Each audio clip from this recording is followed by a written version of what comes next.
का अपना ऐतिहासिक महत्व रहा है। पौराणिक तथ्यों के अनुसार बहराइच भगवान ब्रह्मा की राजधानी के रूप में प्रसिद्ध था। आज भी जिले का 100 वर्ग किलोमीटर का उत्तर पूर्व का क्षेत्र जंगल से ढका है। ऐसा कहा जाता है कि ब्रह्मा जी ने इस वन क्षेत्र को ऋषियों और साधुओं की पूजा के स्थल के रूप में विकसित किया था। इसीलिए इस स्थान ब्रह्माच के रूप में भी जाना जाता है।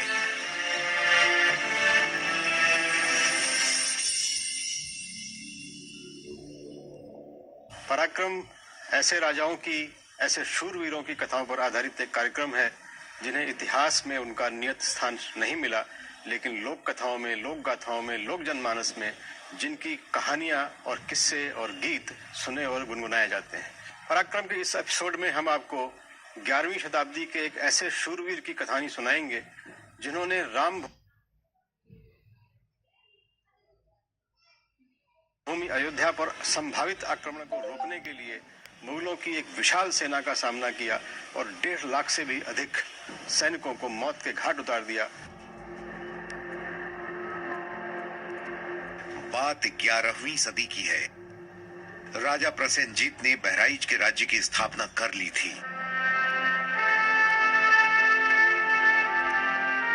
ये एक संपन्न राज्य था।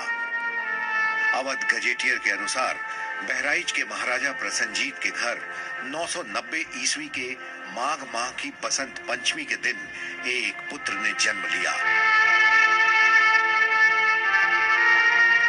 पिता ने पुत्र का नाम सुहेल देव रखा। आगे चलकर सुहेल देव बहराइच के महाराजा कहलाए। महाराजा सुहेल देव का शासनकाल 1027 ईस्वी से 1077 तक स्वीकार किया गया है। उनकी जाति और धर्म पर भी अलग अलग मत हैं। महाराज सुहेलदेव भर थे, राजभर। ये है भरों का राज्य।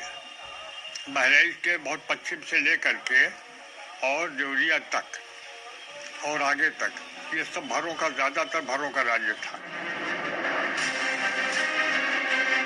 महाराजा सुहेल देव ने अपने साम्राज्य का विस्तार पूर्व में गोरखपुर और पश्चिम में सीतापुर तक किया।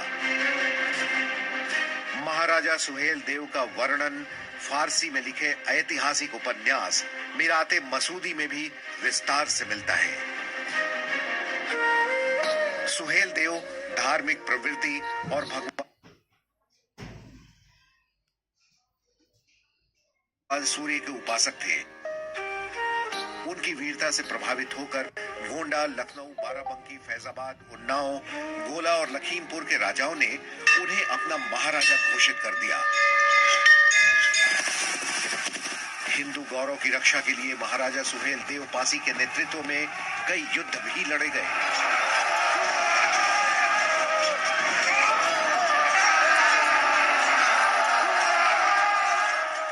बहराइच के लिए गौरव का विषय थे और बहराइच जनपद 2 लोगों के लिए जाना जाता है। एक तो महाराजा चहलारी नरेश बलभद्र सिंह जिन्होंने अंग्रेजों से लोहा लिया, और दूसरे महाराजा सुहेल देव जिन्होंने मुस्लिम आक्रांताओं से बहुत बहादुरी के साथ लड़ाई लड़ी।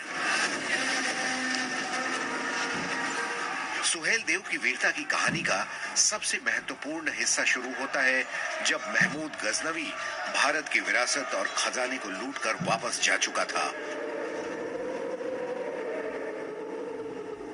महमूद गजनवी मध्य अफगानिस्तान में केंद्रित तुर्क मूल का गजनवी वंश का शासक था। महमूद गजनवी को हम एक ऐसे आतंकित करने वाले और दुर्दांत राजा के रूप में जान सकते हैं जिसने भारत के ऊपर 17 बार आक्रमण किया और भारत की सारी मंदिरों की संपत्तियों को लूटने और हड़पने का प्रयास किया। इन आक्रमणों से उसका उद्देश्य एक इस्लामिक राज्य की स्थापना करना ही नहीं था, बल्कि भारत के मंदिरों को तहस नहस करते हुए उनकी कुछ संपत्तियों को लूटने का भी इरादा रखता था। 1026 में काठियावाड़ में सोमनाथ मंदिर को लूटने वाला यही महमूद गजनवी था। महमूद गजनवी की मृत्यु के बाद उसके भतीजे सैयद सालार मसूद ने भी अपने चाचा की तरह गाजी कहलाने के लिए भारत पर हमला बोला।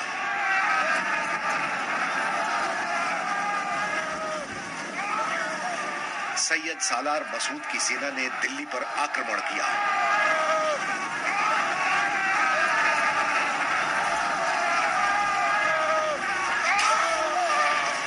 दिल्ली के राजा राय महिपाल और उनके भाई हरगोपाल ने कड़ी टक्कर दी।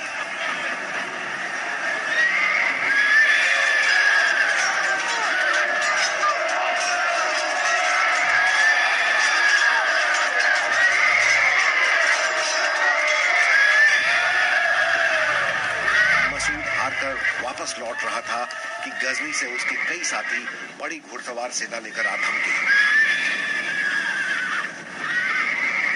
साथियों का साथ मिलने से मसूद की ताकत फिर से बढ़ गई। इस बार सैयद सालार मसूद ने लाव लश्कर के साथ जबरदस्त हमला कर दिल्ली को जीत लिया।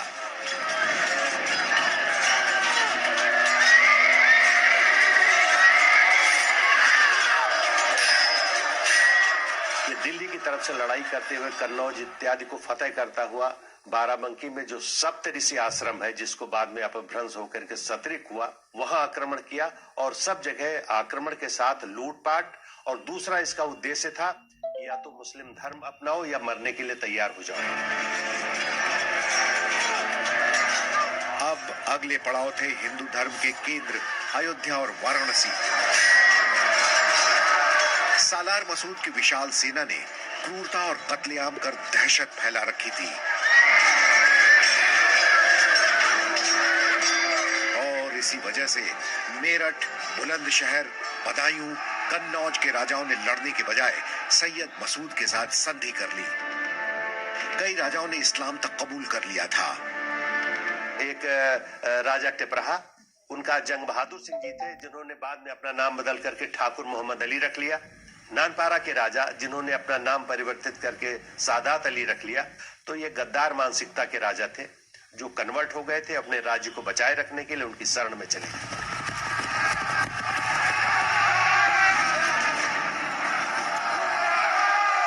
तमाम राज्यों को जीतकर सालार मसूद ने कन्नौज को ही अपना केंद्र बना लिया। यहां से अयोध्या और उसके आसपास के राज्यों को लूटने की योजना बनाने लगा। लेकिन मसूद के इरादों की खबर महाराजा सुहेल देव पासी को उनके गुप्तचरों ने पहले ही दे दी थी। अब यहाँ पर प्रश्न यह उठता है कि सैयद सालार मसूद ने सुहेल देव पर आक्रमण क्यों किया? बहराइच में उसके आने का क्या उद्देश्य था और वो किस प्रकार बहराइच को विजित करते हुए अयोध्या पर आने की इच्छा रखता था? इस कहानी को जानना नितांत आवश्यक है, जिससे कि हम ये जान सकें कि सुहेल देव ने अपनी वीरता का परिचय किस प्रकार और क्यों दिया।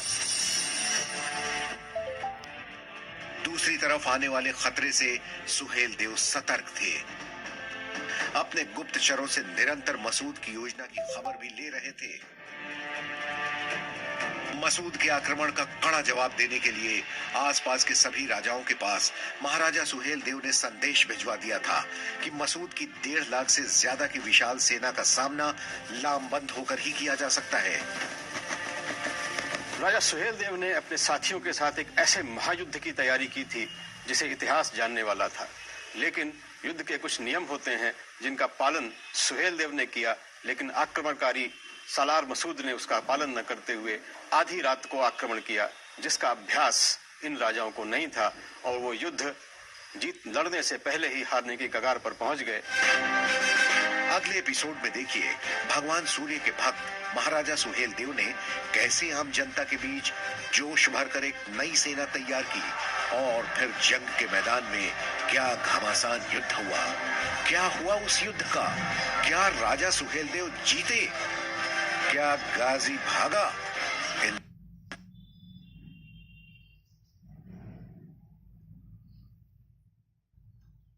इंतजार करिए अगले एपिसोड तक।